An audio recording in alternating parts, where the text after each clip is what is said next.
घने जंगल के बीचों बीच एक प्राचीन पत्थर का मंदिर था।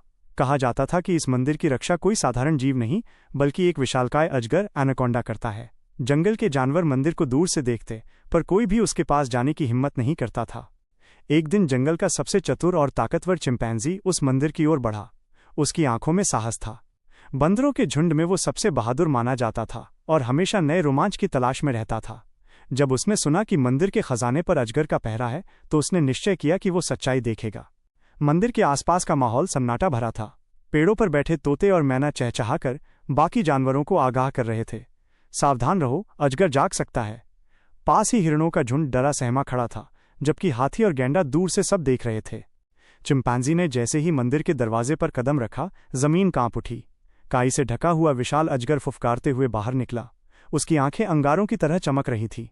दोनों की नजरें मिलीं और जंगल का माहौल अचानक तनाव से भर गया। भेड़िए और लकड़बग्घे पेड़ों की झाड़ियों में छुपकर देखने लगे। पक्षियों ने उड़ान भर ली और आसमान गूंज उठा। अजगर ने बिजली की तरह झपट्टा मारा और चिंपैंजी को अपनी पूंछ से जकड़ने की कोशिश की, लेकिन चिंपैंजी तेज था। उसने फुर्ती से छलांग लगाई और पास के पेड़ पर चढ़ गया। वहां से उसने पत्थर उठाकर अजगर पर फेंके। अजगर ने फुफकारते हुए अपना विशाल शरीर मंदिर की सीढ़ियों पर लपेट लिया और पेड़ की ओर बढ़ने लगा। लड़ाई तेज हो गई। चिंपैंजी डाल से डाल पर झूलकर अजगर को चिढ़ाता और अजगर अपनी ताकतवर देह से पेड़ों को झकझोर देता। जंगल के जानवरों की सांसें थम गई। आखिरकार चिंपैंजी ने चालाकी दिखाई। उसने पास ही लगे शहद के छत्ते को तोड़कर अजगर के सिर पर दे मारा। गुस्साई मधुमक्खियां झुंड बनाकर अजगर पर टूट पड़ी। अजगर तिलमिला उठा और इधर उधर लौटने लगा। उसी मौके का फायदा उठाकर चिंपैंजी ने छलांग लगाई और अजगर की गर्दन पर जोर से वार किया। अजगर कुछ देर तक तड़पता रहा, फिर धीरे धीरे हार मानकर मंदिर की अंधेरी गुफा में लौट गया। जंगल गूंज उठा, जय चिंपैंजी, जय चिंपैंजी।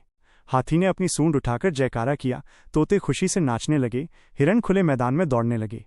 चिंपैंजी ने सभी को इशारा किया कि मंदिर का खजाना उसका नहीं, पूरे जंगल का है। उसने कहा, -, हमारी असली ताकत एकता में है, लालच में नहीं। उस दिन से मंदिर किसी एक का नहीं, बल्कि पूरे जंगल का प्रतीक बन गया और चिंपैंजी सबके लिए नायक कहलाया।